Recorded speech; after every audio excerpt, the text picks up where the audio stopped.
Miats Mastery. Parte 1. How to navigate Sebs and dodge nerds. Sebring International Memeway is a concrete slathered hellscape near the left side of the Atlantic Ocean. It has the distinction of being the world's only permanent racing circuit shitty enough to suck almost all the enjoyment out of driving a car fast. But that's okay. It sucks for everyone. So, the fun is in watching other people suck more than you. I gotta learn how to launch this thing.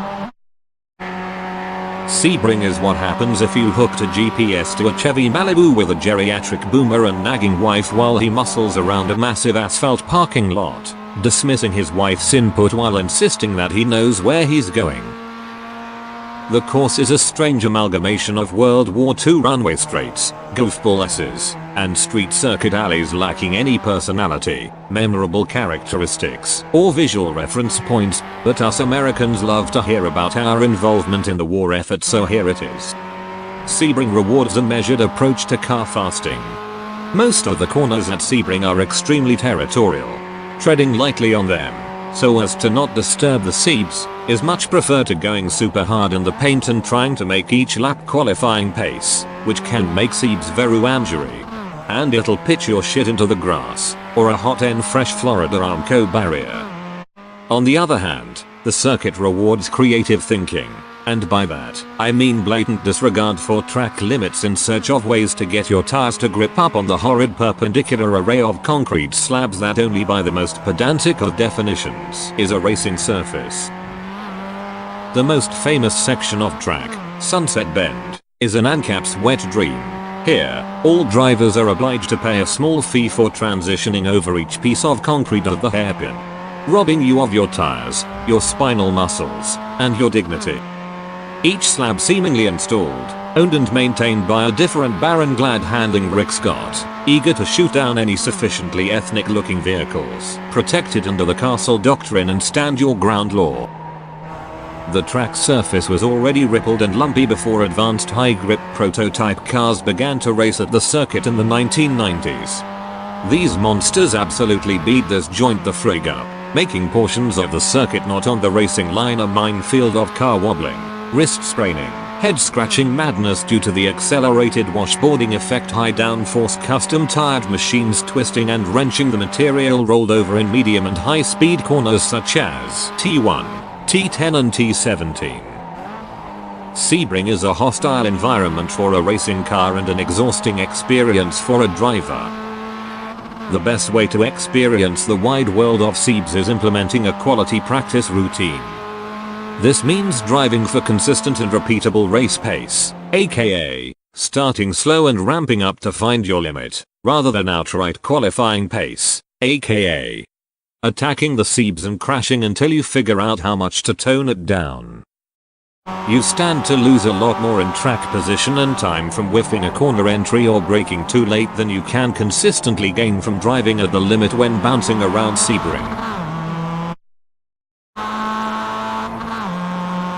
Each sufficiently wide corner opens itself to multiple lines, and as such, expect to be constantly fighting for your lane, as is the way of life on Floridian roads. It's of the utmost importance to be aware of how to wrangle a car that can't be driven on the racing line due to being side by side with another car, or because of an input mistake. Closely measuring your inputs to allow for narrower corner entries and pinched off corner exits must also be taken to a more extreme level when Sebs is hot, greasy and slippery when sunny with a clear sky. Running the car's tires off at the racing line in these conditions is disastrous, since cars like the Miats have little to no downforce. Time now for the Unicum track guide. Run a diagonal line from T17's exit to T1's entry that intersects the start-finish line about 3 car widths from the left wall. The pocket on the pit wall where it bows outwards and then straightens to point at pit exit is your turn-in point for T1. Next, ease all the way off the gas, feather the brakes to get the car pointed and settled on entry, all while downshifting from 5th to 4th. If done correctly, you can hold the same steering wheel angle through and past the apex, indicated by the cone lodged in the fence, whilst feeding throttle back to maintain your from turn in. The optimal line for T2 is to remain in 4th gear, keep some wheel angle on from T1's exit and shimmy the car about a third from the track's right edge.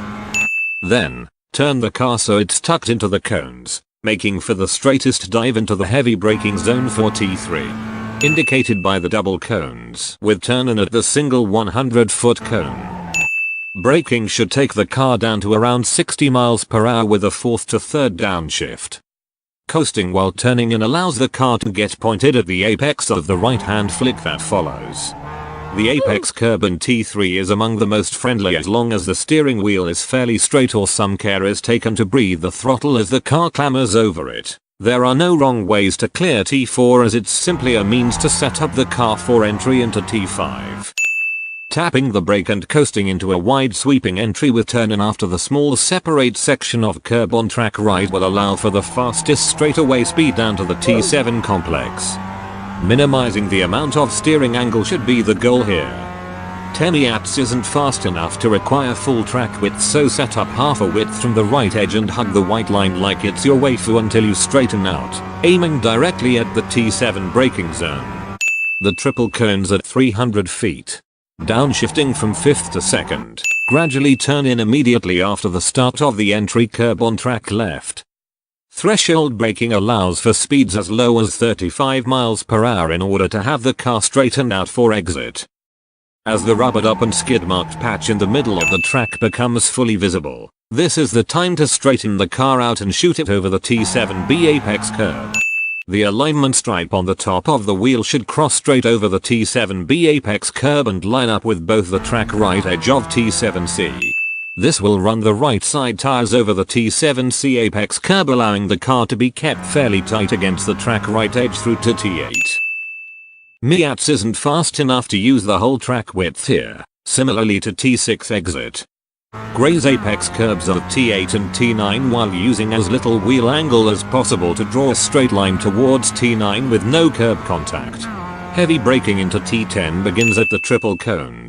This curb is unkind, so turn in late after the single cone, leaving lots of room to set up for T11. Be a width from the left edge and guide the car in the middle of the groove to T12. Treat T12 and 13 like one big decreasing radius entry. Only focus on the apex peak of T13 and brake heavily at the double cones. Turn in early and straighten out to avoid the curb. Through T14 the goal is drawing as constant of a radius as possible in order to have the car pointed at track left for braking into T15. It's advisable to upshift early to ensure the car doesn't get away from the driver prior to the T15 braking zone while hopping over the T14 apex curves. At the double cones brake mildly and turn just before the 100-foot cones, downshifting from 5th to 4th. Put the left side well over the curb. Enter T16 by taking the car right the hell over the line. This is achieved by holding the steering angle from the kink for what seems like an eternity. T16 exit has a super cuddly exit curb that you can run extra wide onto. T17. Miats very much dislikes T17. The washboarding, ripples and massive concrete seams pop the car into the air, and loading the left side tires, making it miserable. Begin coasting and shuffling towards the wall at the double cones.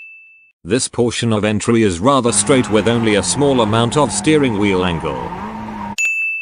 Begin feathering the brakes after passing the retaining wall and start putting on more wheel angle and increasing brake pressure after the car gets thudded by the first concrete seam. Before reaching the bridge, reapply throttle. The slowest speed in the corner should be between 65 and 72 miles per hour.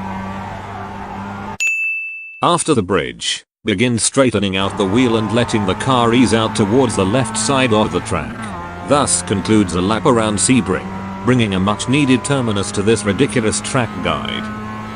Thanks for watching. Meet you next time.